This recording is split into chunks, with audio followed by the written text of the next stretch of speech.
Oh boy, I should have. I don't go live. That's a Roger.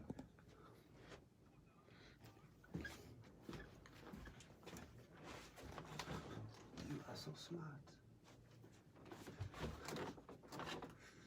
Yeah, and you got both of us there. Well, good morning, fans, Facebook fans, all over the world fans. Good morning. I am Paul on the wall. I'm here with the man himself, Andre.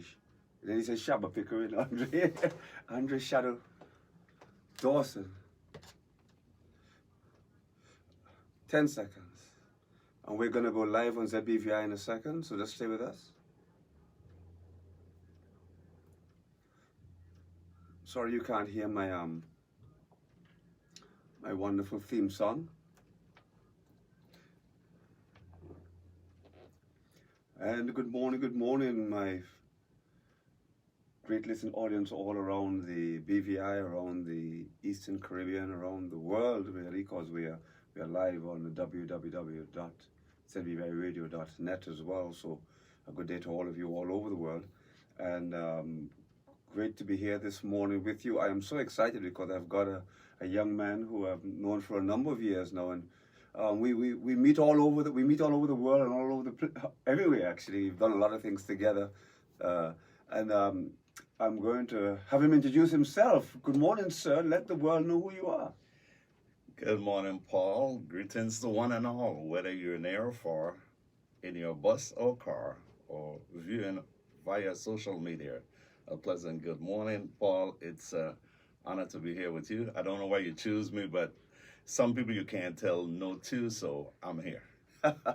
Well, I've had a habit of asking Shadow to do a number of things to me. He never tells me no, so I'm so pleased to have you here this morning. And really, Shadow, you know, my program, for those of you who are listening for the first time, maybe on Facebook or live here on ZBVI, we are really here to talk about the positive things of the Virgin Islands, the positive things that happen in our territory, the people who have been here for years and years and years and done wonderful things. And sometimes greatness is missed or not spoken about, and suddenly you attend somebody's last rites and you hear about all these wonderful things that they've done. But my program is for all of that. Whether it's we've had a Ministry of Education, we've had Keith Elliott Malone, different spheres of the territory. That is what this morning show is all about. So if you fit in that into that mold, give me a call or touch base with the radio station, and they will link you up with me. But today is Shadow's Day, and let's start with that, Shadow, because I know you're a shadow. The world knows you're a shadow. But I was reading your autobiography the other day, and you didn't begin as a shadow. You began as a real human being. Tell us a bit about it. Okay, so Paul, I guess we got to start from the beginning. Absolutely. I was born in Ballast Bay, Tortola, so I was not born in a hospital. So my given name was Lariel Antonio Dawson. So at home, they called me Larry. Then when I went to high school, most people called me by my last name, Dawson. And then I moved to St. Thomas in 1976, December. So I started working Pueblo Supermarket like in February 1977.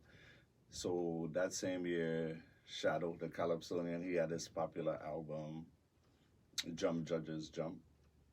And I was singing some of his songs, and I love Shadow. And one guy working with me said, "That's Shadow Day." And it stuck just like that. And as the years come and go, playing ball, they will write my name, Shadow Dawson. And whatever I do, I will usually use Shadow Dawson.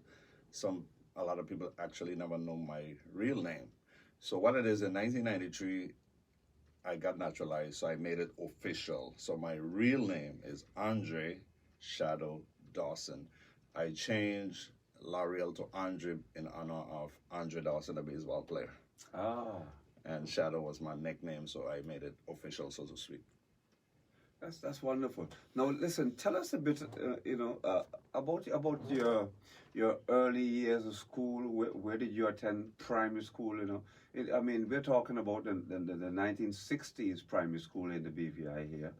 Tell us a bit about what it was like, where you went to school, and what it was like to attend school in the British Virgin Islands in the 1960s. As you said, 60s boy, you really make me feel old But because I know it had to be the 60s. yeah, because like when I started school back then, you went to school like in the Methodist church. Well, churches, yeah, the Methodist churches throughout the BVI, they did a double school and church. So I did attend the Cane Garden Bay Methodist School, if that was the right name. Then in 1970, I think, or 70, I think, the government built Ivan Dawson Primary School, and that's where I did, I think, 1 year. Then I moved to the BVI High in 71. My years at the high school was 71 to 76. And what are your recollections of the BVI High School? What was it like? Where was the location? And do you remember where your classrooms were, all this sort of stuff? We're just reminiscing for those who are listening, really. Yeah, actually, I know the blocks had letters. Yes. So, I knew the campus, but I can't pinpoint all the letters right now in my head. But what I can say about high school in my years, I look at it as we went to school in a good era. Almost everybody knew everybody. One day I talked to Ray O'Neill, and he said, well, back then it was about 700 students. Right. And we were well behaved. And it's sad to see how things have changed over the years. You got to have security at the campus. But of course, times change and people change. So I guess it's nothing much we can do about that. But I actually enjoyed my years at the BVI High School. I did a little track. I played a little softball. And I was not a musician, so I didn't join the school band. Right. Now, I know you loved you became a great lover of softball from playing. So you never quite really made it to the point where you played nationally for softball, but I know you were a great lover of softball. Okay, I don't want to sound like I patted myself on the back. That's all good. That's why we're But here. I fell in love with softball from my childhood days. And as I said earlier, I moved to St. Thomas in 77. So my first year in organized ball down there was 1980. And playing in an organized league for my first year, let's say I exceed my expectation. Right. Because where we grew up in Ballas Bay, we should just play in a small confined area. Right. And what it is, for that fact that we played there, I became a switch hitter because instead of lossing the ball, sometimes you learn to bat left-handed. Right. And I developed to be a good switch hitter, to tell you the truth. It was, I didn't know I was that good actually until the first year I played in the league, and I was excelling as a top player. And what I think the plus with me, I had speed. Yes. A little under Usain Bolt, but I was pretty fast. And I point was like one of second. those exciting players. Yes. I was a little show off and cocky, I'll admit it. I'm not that way in life, but I love the sport so much. And like I had speed, I used to just show off my ability and skills. So you became quite a popular switch hitter and greatly needed in the league. Yeah, and I'm going to tell you a true story. I played in BVI 1985, most of 85, and not a lot of games in 86. And I played for the Royals, and I don't know if I'm the first, but I homered left-handed and right-handed in the same league. Wow. That's awesome. If you homer left and right-handed. Yeah. Well, that'll be interesting. I guess we'll have to leave that one for the Saturday show. Somebody to call in and let us know if there's anybody else. So if you're listening out there, that's the question that we're going to have for you. Is there anybody else that you know that has actually homered in the regular league, not in in industrial league or anything, but in the regular league? I did at 85, and I must say, like after I came back 08, I worked with softball, DJ announcer, and there are a few guys, 2 or 3 guys from St. Thomas I know who were switch hitters did it, but I don't know if anybody did it as a BVI lander, like say before 85. Very interesting indeed. Now, the birth of Media Life night quality stations, Radio 1, KISS 101.3. I don't put these things with Andre Shadow Dawson. Tell us a bit about that connection, the birth of your media life, really, I guess we have to call it. Okay, and I must say I'm blessed for the fact that in my life, a lot of the things I wanted to do, I accomplished so far. So as a youngster, I grew up listening to ZBVI, and I remember a school trip to this station. I would have been preteen, and That's a good age. And I would like to do this one day. So growing up in Tortola, you're thinking one day you might work for ZBVI, but I ended up moving to the USVI, and I started working night. Actually, okay, it's a A and a B here. I started out working for Thousand Islands Corporation. That was the owner of Radio 1, 1000 AM. And then 1989, the hurricane came, Hugo. Yes. And then we were down about for a year. And Randy Knight, he bought the station, or he and his brothers. So it was, the new company was Night Quality Station. So they had 1000 AM, KISS FM, and Jams, all in the same building. So sometimes I do reggae shows on KISS FM, and then sometimes I would like a fill-in DJ. And I mostly work 1000 AM, where I did a Sunday morning show for a lot of years. So you've actually done quite a lot of radio work. In fact, that's why you look so comfortable here today. Feel at home. And I also, for the fact that I work in radio, I did a little bit of TV also. So I from my horse race connection, I had a little gig with Channel 12 on horse race days. Actually, we did a few races in Tortola, and every time there are races on St. Thomas, I did that for about 3 or 4 years.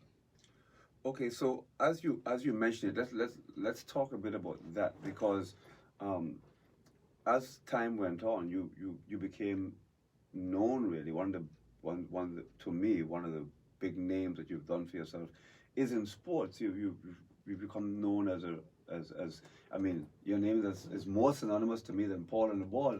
And people say Shadow. Tell us a bit about how that whole side of your life came about. Okay, the other thing about, although I do the media part, but it was like win-win. I love the sport, horse racing, and I love broadcasting, talking to people, meeting people.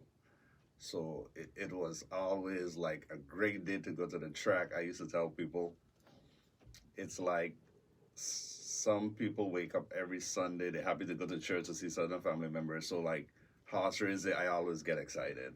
Okay. So, and the thing, Paul, is like, people see you over the years on TV or video, and then they would be calling me, and I always run into people on a regular, just want to talk horse race conversation. Yes. And I don't know them, but I guess they know me, so I always willing to have a little chit chat also.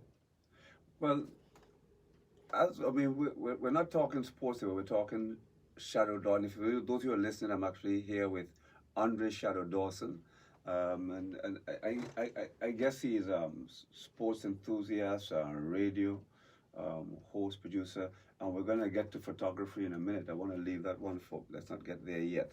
But what I want to ask you is, over your years, and I've been on the horse track like yourself, and what have been the races that have stuck in your brain? There's certain races that you just can't forget. They're in there. What are some of the races that you can just off the bat just recall that really, really meant something to you? They're all nice races, but we're talking about the special ones. Okay, that's one I'll have to think about. But really, a dead heat always will stay in your mind. Totally. And I'm so deep into it. And one that was just, I did a calendar Premier Cup winners this year, and it hit me that 3 Premier Cup races end up at the wire. Yeah, just winning by a little bit, you know. So they would be. I remember Plata won over Sweetside. That's the year Uptown didn't run. Right. 2010 Eastern Tap, edge out Eastern Tap at the line. And I'm trying to remember the other one now. I know one, I think Pocket, he's in my pocket, edge out Grass Creek at the wire, and another one. Quite, of course. Yeah, okay, we there's a caller that wants to come and we'll take it. Go ahead. Yes, go ahead, caller.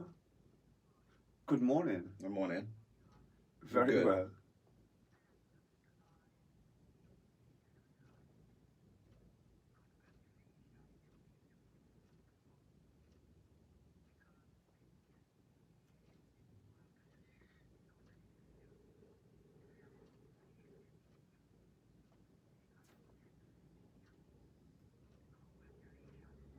Thank you there. Thank you there. I'll remember this call. Appreciate it.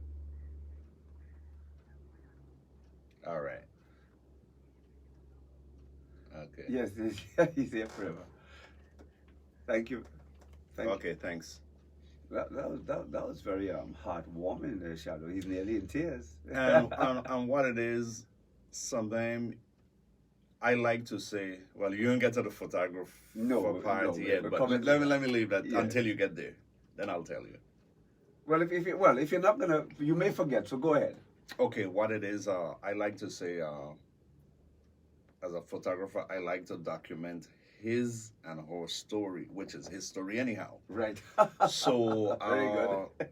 some my people see me at the track, some might see me at softball. I take a lot of pictures. I have a big archives, and it means something to me. Yeah. Some people take it for granted. So for the fact that the caller recognize and acknowledge what I do, it touched me because it means a lot to me. And I guess later on we'll talk about 2 fallen soldiers in horse race. Yes. And what it is. I have a lot of photos of them also. Well, actually, funny enough, we're on the horse track talk, so I will indulge that now. I mean, there's no set right and wrong when we're talking about, we go with the flow. And as you mentioned that, of course, both you and I have had a lot of dealings with Rodney and with Bob, with both stables, in fact, for many years. And obviously for BVI horse racing, it is very much a sad time, a telling time, and times where we have to heal and we have to look as to where do we go next.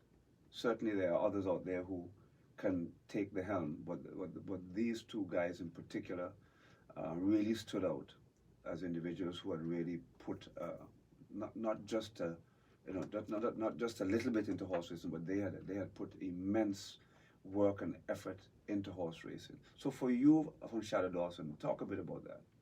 Okay, I'll take Rodney Miley Simmons first, and I'm a little emotional. I like you said a while ago, tears look at the drop from my eyes, but then these guys here mean a lot to me. I like the sport so much. I was connected to them in a lot of ways, so let me take mileage. And what it is, let's say I did business with him and he was always righteous with me. And at the funeral you learn he was so passionate about the sport, and his contribution, I guess, is, let's say, tremendous over the years. So he will surely be missed. And I can say now, I put some photos together for the family. And while doing that, tears just came to my eyes. And then I was working on some for Bob Hodge too. Bob actually was my classmate, class of 1976 BVI High.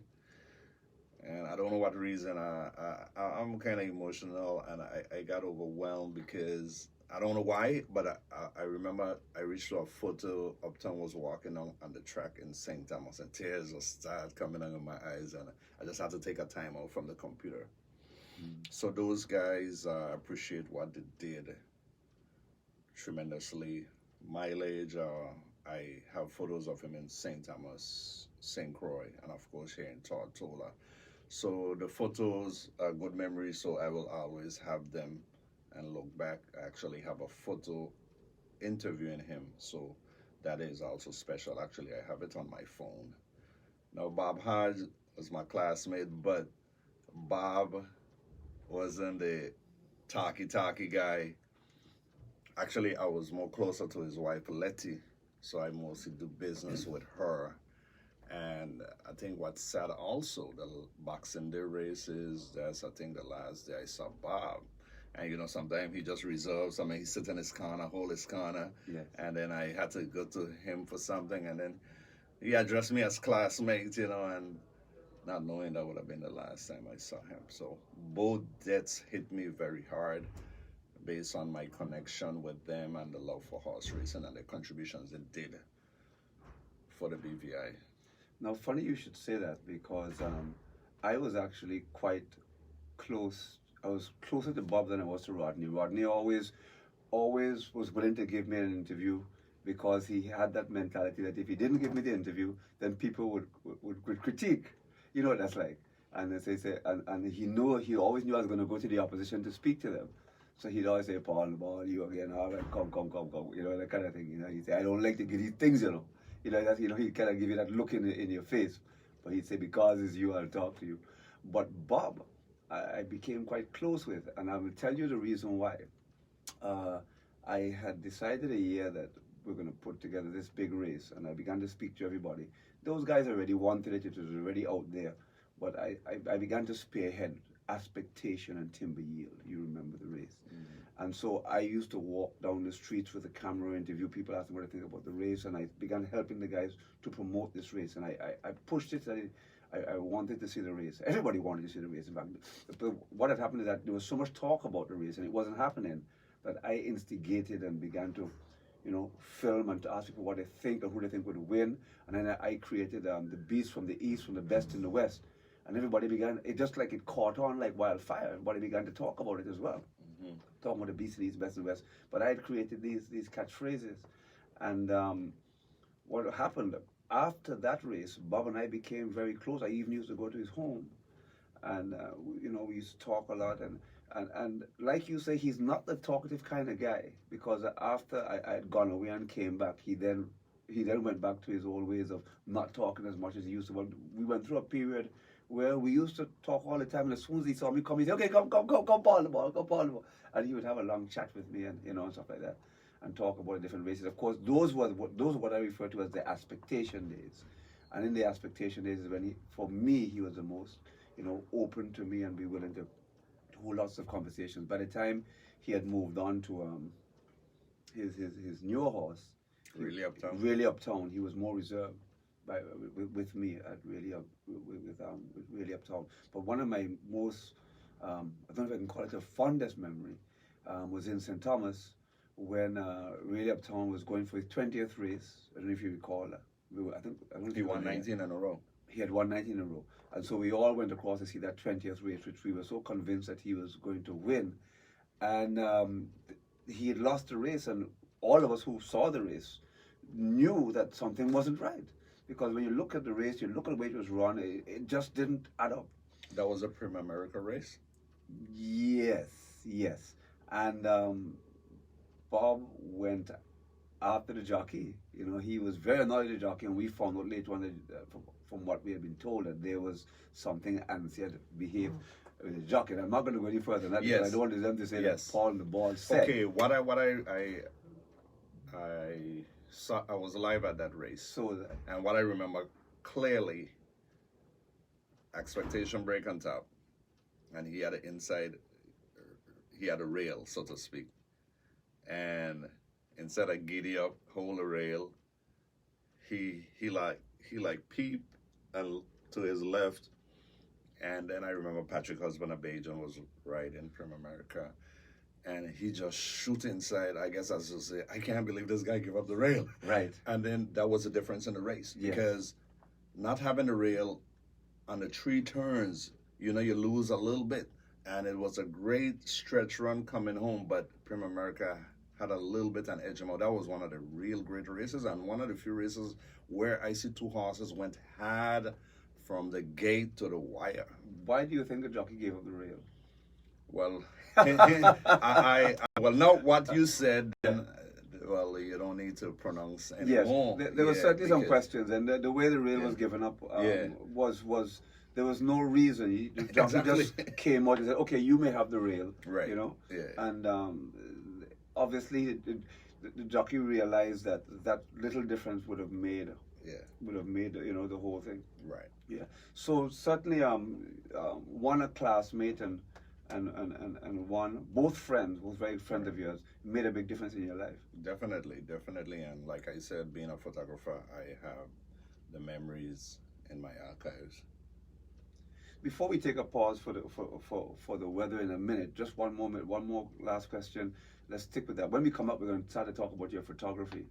But is there anything else striking that you can remember with Rodney or Bob, that an experience that you could share with the listening audience? Well, the strong one on Bob, I heard he said this out of his mouth, Western. He said, "I never sell a race in my life," because his mindset was he knew he has a big following.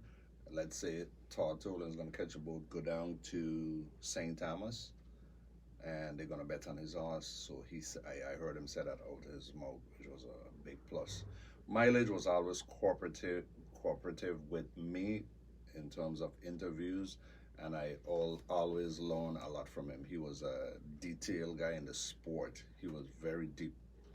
And I remember he was saying, I don't want this come off to be negative, but he admit where what they can give the horses here as a trainer, you can't do it in America. Right. So, but good memories with both guys. Right. I would end with giving one memory of Bob. I had asked him one day, why is expectation so good from his estimation? And the first thing he said, well, I actually literally got the horse for free. The people didn't want the horse, and so they just gave it to me as an addition to some other horses I was buying, and he just paid a couple grand for it. So he had literally gotten the aspect for little or nothing. And he said, and the horse came with a bad foot. He is telling me this, and then he said, but when I began to run the horse here in Tortola, the horse loved the track. He loved the track and began to run well. And he says to me, from that day on, the horse hadn't lost. In his estimation, he has a big heart. And he said that when the horse died, he was going to cut out his heart to see the size of his heart. But he did a joke, Yes. But and then he hit his heart and he says, this horse has all heart.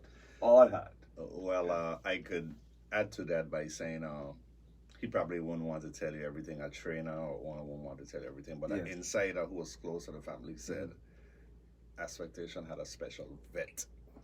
So let's say he was getting the right medicine. Just to make a long story short. Okay, so on that point, we're going to take a pause for a cause for the weather, and also to thank our sponsors, Sol, and of course, Securities. Stick and stay, we'll be right back. Wait name again. They never get written down. Chemo. No. I'm going to say it.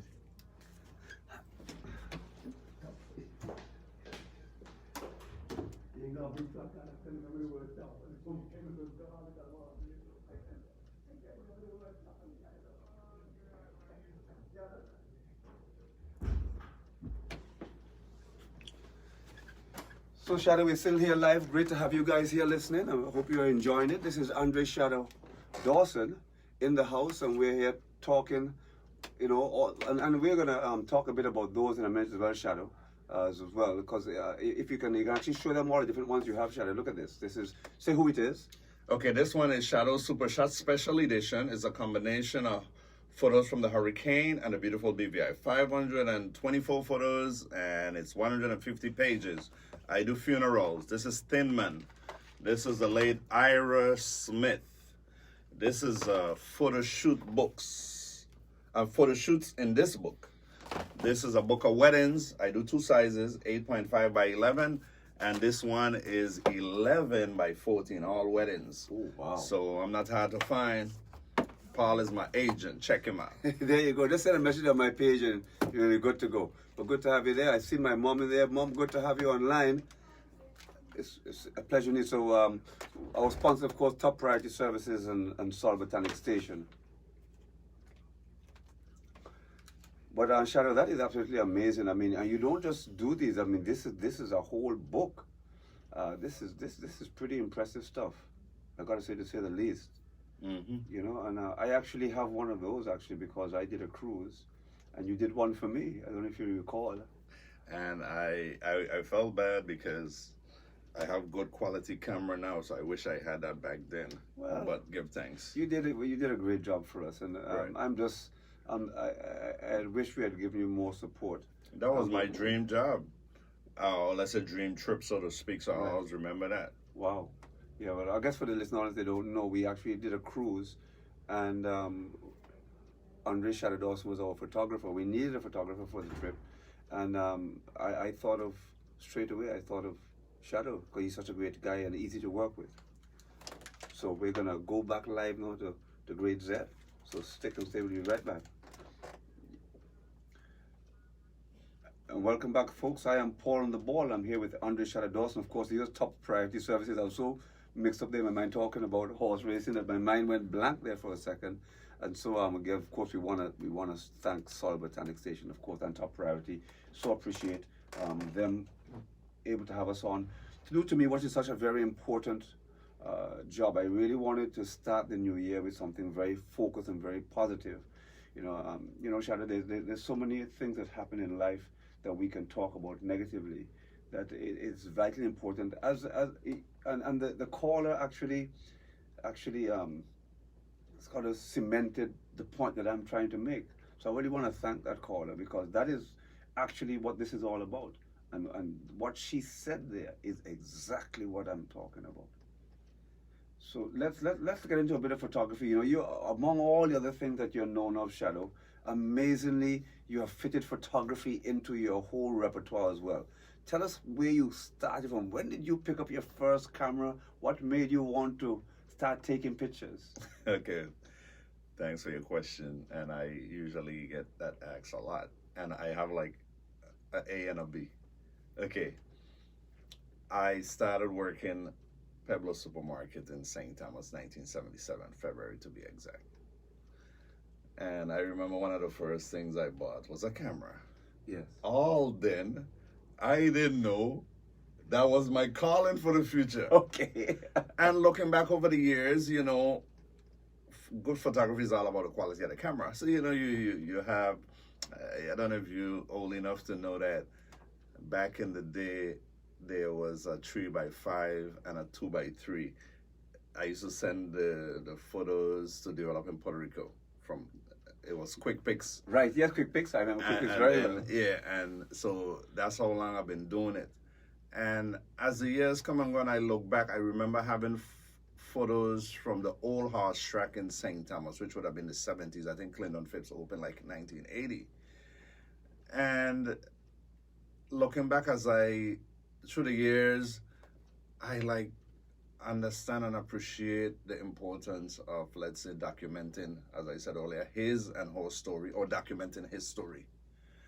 And let's say, so I started out, I bought a camera in 1977, but let's say I became a professional in like 2006. That's when I first bought my digital camera, and I moved back to Turtle in 2008, and then I got a trade license so that I can do it for pay. So it's something I love. It's something I love and I appreciate, and I'm into documenting history, like I say. Now you brought some stuff along with you here. Tell us a bit of some of the work that you've done here, that you have here. For the listening audience, you can just read what it is you have. Okay, actually I launched my book. You see my shirt? Right. October 2019.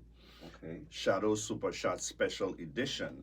It's a unique collection of BVI photos, including photos from hurricanes Irma and Maria, which was September 2017, and it's 524 photos 150 pages. Oh, I thought that was the price. This here, this here is I call it a masterpiece, and I just for what I did, my archives is so big, so I decided to highlight beautiful BVI. I love this place, and some of the photos from Hurricane Zoma, once again documenting history. Okay, so a few others that you have here you can highlight quickly. So what it is, I basically do everything pertaining to photography. I have a funeral book here of Anthony Thinman Bob, celebration of his life. And then I also have a funeral booklet here of the late Ira Smith. Then I do photo shoots. So I have a 100-page book that I, let's say, highlight some of my great photos. So what it is, instead of telling you what I do, I like to say the eye test. Wow. You look in the book and you get the eye test. Then Yes. I do a lot of weddings, so I have two size books here.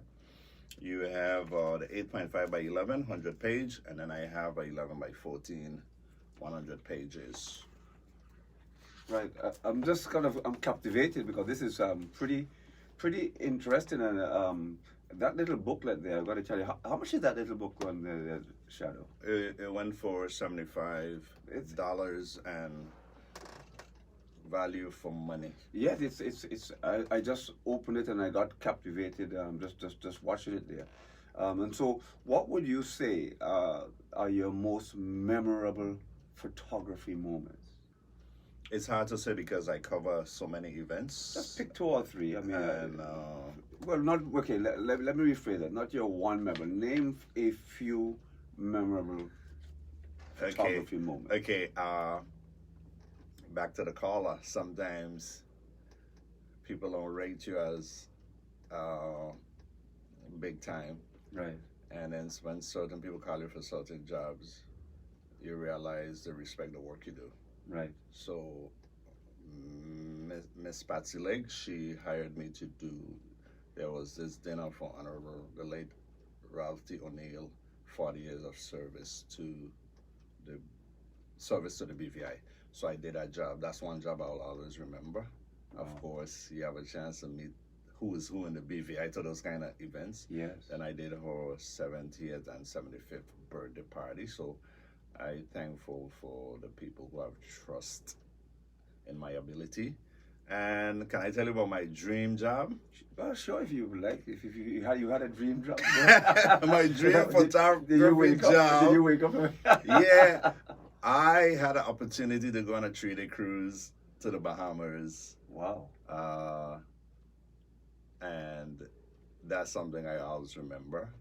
I think it was some folks from the Amway Corporation. So I had my first cruise, and it was just a great experience, one that I'll never forget. I can't forget, I have two sons, so I document their story, so I have a lot of photos of them over the years. Well, that's exciting. I mean, Shadow, you've lived like you said, you've lived all your dreams. Well, I will say yes. I work in radio, I work in TV, I come a known photographer. I like horse racing, I did a lot of that. I was an immigration officer. And what it is, Paul, some of you got to know your blessing or your calling. I'm not a skilled guy. I like to say I'm a mechanic. I'm not a mechanic. I can't drive a nail straight, so I guess my gift is talking. Right. So you see, I'm comfortable here talking to you. I see that. So I'm thankful for my little blessing the Lord gave me. No, one of the things, as we're here talking about you, Shadow, I've noted that you are a great lover of music. Yes, actually, I'm a DJ also. A man of many interests. I was gonna get to that. Yes. Actually, I was a music collector first, and then I ended up working. I got hired at Night Quality Station in 1989, and then in 2006 I bought my first sound system. Actually, that was to help Raymond, the late Raymond Smith, run a softball league in St. Thomas. I had music, and then I used to be the announcer. So, and actually, when I came 2000 or 2008, I did some of the same thing for the BVI Softball Association. Now I'm going to have you show your age here, because what would you say? I'm not going to say your most favorite, but a few of your favorite songs. Okay, that one easy. Okay, here we go. Bob Marley, One Love. Oh wow. Yeah, I think Bob Marley was Artist of the Century, Album of the Century, and he had Album, Artist, and Song of the Century. And I just love music, but I believe I will lean towards old school reggae as my favorite. What was it about Bob that you liked that much? I think what's amazing, first is he's one of the only artists. He died 81, and for whatever, his music is never played out. And as I get older, because when in the 80s I wasn't as mature mentally to understand his messages. So as I get older, I was like, this guy was just outstanding. He was way ahead of his time. I was telling one of the guys the other day when the topic came up that actually one of his albums actually came out after he died. A lot of people don't realize that. Yeah, because you do recordings and then there's a release time. Right. You know. So Buffalo Soldier came out in 1983. Right. Which was 2 years after he passed. But were you in the BVI in 1976?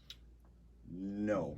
I left December 76. So you would have been here when Bob Marley came to the Virgin Islands. I heard he was here, but I didn't have the opportunity to see him. And I remember I was in St. Thomas, and there was already radio ads about a concert coming to St. Thomas, and I was like, maybe he died 81. I believe that was like around 77 or 78. Right. Yes. So I'm like, I'm going to save my money. I'm going to that concert, but it never materialized. Yes. Well, I was actually one of the few that actually went down to the then Beef Island Airport and met Bob as he came off of his jet, his private jet. Mm-hmm. He landed his private jet. It was the first time I had seen a jet land on our airport, because remember in those days, for those of you who remember, it was just a hut that we had there, which was the airport. In fact, when we used to travel, because I used to go to school overseas, you just roll up. You could get to the airport 2 minutes before the plane took off, run through, just have them check your passport, and then they'd put you on the flight. In fact, I remember once we got to the airport with my mom and dad, and the plane was already taxiing out, and the tower called the plane back, and the plane came back and left my brother and I on the plane, and because we went to school at that time, at a school called St. Joseph's Academy in Antigua, which apparently both did Michael and Ray O'Neill, and some of the Fonseca boys also attended that school as well. You know, so some kids were sent to school, you know, like Ralph and those in that old age, and then there's another generation that was sent to Antigua to school. I was one of those that attended there for a few years, but I eventually came back home, and I graduated here at the BVI High. That's a few years after you. Okay. Yeah. Well, 3 or 4. Listen, we're going to take a pause for cause again to thank our sponsors, you know, Top Priority Services, and of course, Sol Botanic Station. When we come back, we're going to finish off talking with the man himself, a man who I've got to call him a great man, Andre Shadow Dawson. Excellent. So there you are. I hope you're enjoying it here with the man himself, Andre Shadow Dawson, and we've been having a lot of fun, a lot of reminiscence. Shadow, have you done an interview like this before? Is this about the life of Shadow Dawson? The answer is no, and what it is, I always believe in documenting stuff. Right. So although I never had thoughts of doing it, so obviously I'll ask you for the footage. Well, the copy of this program. Sure. Yeah. And what it is, I have 2 young sons. They're teenagers, so I also want them to know what their daddy did. Yes, without a doubt. Yeah. So I seem to have gotten 2 firsts with you then. I'm not doing too badly. Right. And we're gonna get in the high school compliment. Okay, we can go straight into that when you want. So what are we talking? Remind me again what it is we're talking about. Conduct in high school. Oh yes, okay. Oh yeah. Okay. It's here. Yeah, it's here. Okay. Right, it's here. Okay. Right. Oh, I think my producer is ready again. And welcome back. I am Paul on the ball, and I have here with me I have to say the honorable. That's a wonderful young man. No, I'm a regular down to earth guy. You're here with Shadow D. Shadow D. And Shadow, let's take a little step back here because we haven't got much time in the last segment, and let's go back to the high school. You're between 71 and 76. Tell us a bit about what those years were like, and the perception of you. Do you remember what the teachers thought of you? How what sort of person you were? Tell us a bit about that. What I remember in 10th grade, I think the teacher name was Miss Callahan, and usually you have your report and they have conduct. Yeah. I don't know what yours read, but I'll always Mine remember. read sometimes. I'll always remember she wrote in the conduct section, he's helpful and he's a well-mannered student. And as I grow old as a man, I try to live by that principle. So I'm this happy-go-lucky guy, try to always respect people and don't get caught up in mess. And my first day to going to high school now, hope she's listening now, my stepmother, Esme Stout, she's 95. And she said, don't, how they say it, no, stay away from bad company. Yes. And I look back on my life and I say, well, I guess those words register. And I just try to be an upright citizen. Yes. And never get caught up, like I say, in bad stuff, so to speak. So I'm proud of myself, proud of my years here on Earth. I spent actually like 31 years in St. Thomas USVI, and my other 30 is here in the BVI. So I feel proud because I know I contribute both places. Right. Yeah. No. You always get yourself in trouble when you start to call names, but I'm going to kind of pinpoint you a little bit. Mm-hmm. So and the word I'm going to use is some of the teachers from your high school that you remember that sticks in your head straight away. Well, one that's easy, Theodore Skeet, and actually he was the principal at the Methodist Church when we started. Okay. He came from Nevis. He died a few years ago. Yes, he did. And then I also had him in high school again. Yes. Very disciplined. There was another guy named Mr. Small. Okay. I think he was the best teacher in terms of, he was a science teacher, in terms of getting the message across. He always had a special illustration he could point out so you could remember. So the other one, well, teacher Jenny Whitley will be one. Of course. And I had the late Stanley Nibs woodwork, but I ain't no carpenter. And then I had Brian Chick as a mechanic. I remember Brian Chick. I'm a mechanic, and I remember Bob Hodge was in that class. Five Battle, Marvin Blyden, to name a few. Right. Yeah. And any other names you can pull up of classmates? I'm putting you on the... Okay, I'm class of 1976, and I once said we probably had the best graduating class. But everybody says that. Okay, but I'm gonna throw out some names Okay, and go then on. let it register in your head. Okay, go ahead. Dr. Pickering, Okay. Marvin Blyden, Uh-huh. Bishop John Klein, Simon Potter, Wow. Emily George, Gwendolyn Rubain. That's just to name a few. And you know we have outstanding citizens Of course. operating in the USVI/USA, Yes. and just to name a few. Did a Mr. Harvey ever teach you history? Harvey? No, I don't No. remember. And then there was a Gittins that was, I know he taught us sports. And of course, Miss, what's her name, the PE teacher from Jamaica. I'm trying to remember her name now. Tall lady, big, strong. I'm sure my mother remembers it clearly. I remember Tita Buckner. Theta. And then Theta, yes, correct. and It's amazing how life will come full circle. And you remember Claudia Smith was a phys ed teacher when I was in high school, and Yeah. I meet him a lot of times at the track, and we have a good relationship. Yes. In more modern days after our time would be for a lot of the younger folks would be Mr. Daz. I don't remember Mr. Daz. He was there. Quite an amazing character indeed.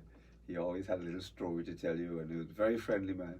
And whereas other teachers would raise their voice, he always spoke very quietly under his breath and tried to tell you in a nice way that you're misbehaving. He just seemed to have a way of getting along with people, but a wonderful man himself. Yeah, of course. As I mentioned earlier, I was taught by both Mr. and Mrs. Wheatley as well at the high school. If I'm trying to remember which one. I think I went through a period where I remember which one was principal. No, I think it was Mrs. Wheatley was the principal at the time. I think when I was leaving, Mr. Wheatley became the principal. Is right. Around that period, they will remember better than I, but they both taught me as well. Mrs. Reimer taught me English as well. I don't know if Miss Reimer would have taught you English. I don't think so. Well, maybe yeah. You may because I was a few years. I graduated in '80, so I was a few years after you. So let's get back to you though, because one of the other things that I've noted that you refer to yourself as an NBA junkie. What is an NBA junkie? Because I'm a sports enthusiast, and it also back to not being a street guy, so to speak.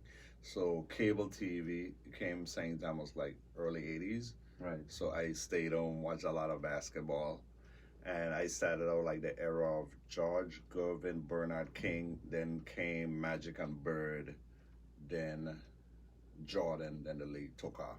Yes, of course. Yeah. That was definitely that whole era of there. Now, I'm trying to remember when I remember when cable came to the British Virgin Islands, but I can't remember what year it was. But it was a big thing because it just suddenly changed your whole house.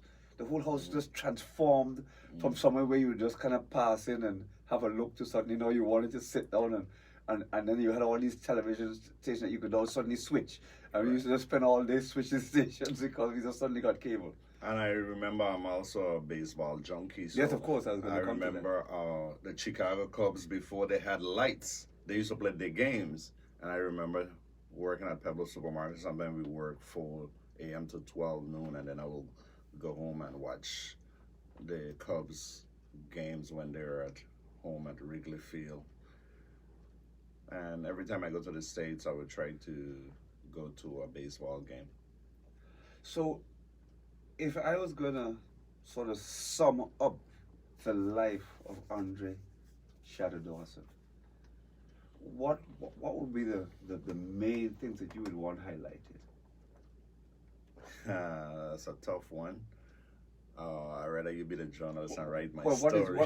Well, what is your love, in other words? What would you say? You've done so many things: photography, music, radio, sports.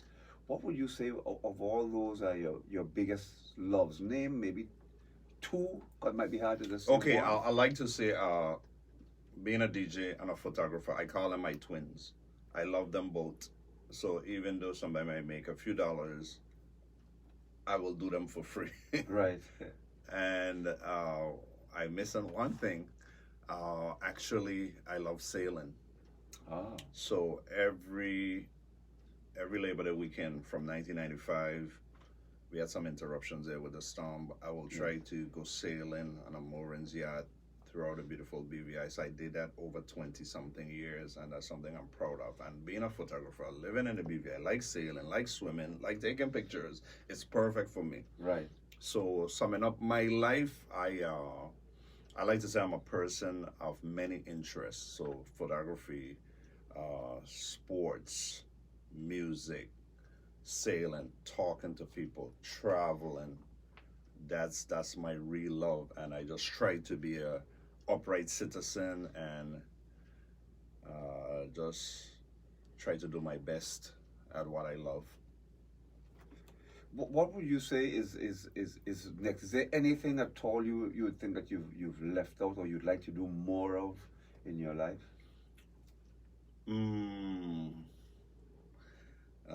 Wonder if I could say this. Because sometimes, like I did a lot in photography. Right. I work radio, I work TV. Right. So if I'm going to tie in my camera Right. to a future dream job, Right.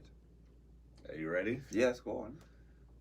I would like to be a photographer covering the premiere of the BVI. It don't got to be this one, whether it's for the future. But that will be in terms of accomplishing all from a photographer standpoint. So, because when I was young, St. Amos, you go to events and you see guys there always covering the governor. right. So I would like, man, that would be my dream job. I guess that will, let's say. Put the icing on the cake. Okay, thank you. I didn't know you were a baker. Now you know. Yes.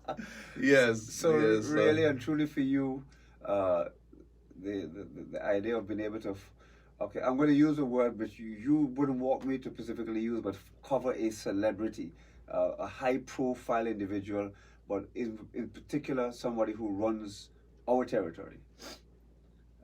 Because remember on the premiere, whether we in the BVI like it or not, is really a celebrity. In other words, and if Obama came down here, would you say he's a celebrity? Yes, and he has. He's in that so category. Exactly. And one of my friends at GIS, Mr. Fraser, he had that opportunity to be up close with the president, number 44 of the USA. Right. So those kind of things will, let's say, put me in a elite category. Yeah. If I have to like get a job like that to and what it is, the guys at GIS, they have a good job because they like record most of the history in the BVI. Right. So I don't take their jobs for granted at all. Right. Yeah. So it is a reality that if you're spending time around the premiere, you're actually spending time around somebody who is actually, whether they have acknowledged it or not, has become a celebrity. What happens in the BVI is that, of course, over the years, generally speaking, our premiers and our men of high leadership have been pretty much laid back. And so, in fact, when our present premier became a bit more conservative and more caring, people began to question it.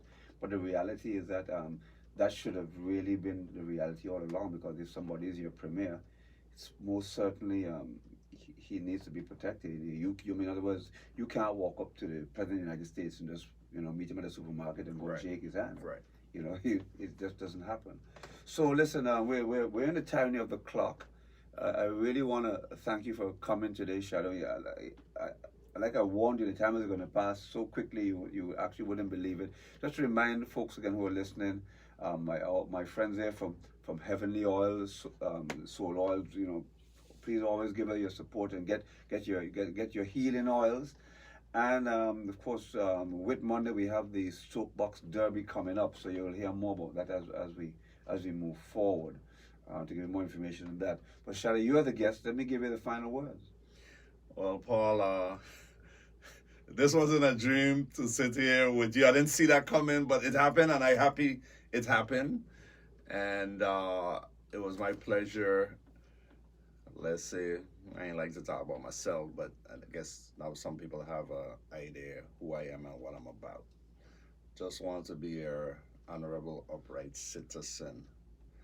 And Paul, if we to the end now, and I'm going to tie in a photography line into what I would like to see. Yes. Okay. 2017 came. The cameras the government had up got blown away. I don't know how many are replaced. But it's supposed to be some sort of urgency to get all cameras back up in the capital, commercial districts and residential areas so we can keep the criminals at bay. I don't like how my BVI is going. We don't want to come the murder capital of the Caribbean. Yeah. And what it is, usually murders happen and we don't catch killers. So I believe the cameras in strategic locations will help tremendously. I thank you for your time. There you go. That's the final word from the man himself, Andre Shadow Dawson, my guest today. Shadow, it's been indeed a pleasure A man of many, many, many, many talents indeed, and I Shadow hope we can get to do this again really soon in the near future. But for the listening audience out there, really appreciate you through the sponsors, Salt Botanic Station, and of course Top Priorities Services. Thank you all very much for your support. Until next time, I am Paul on the Ball. Take care. Awesome. Okay, folks, well, listen, appreciate your time, appreciate you being here on Facebook. The man himself, Shadow. I am Paul on the Ball. And you just be a good sport. Until next time, bye for now. Out.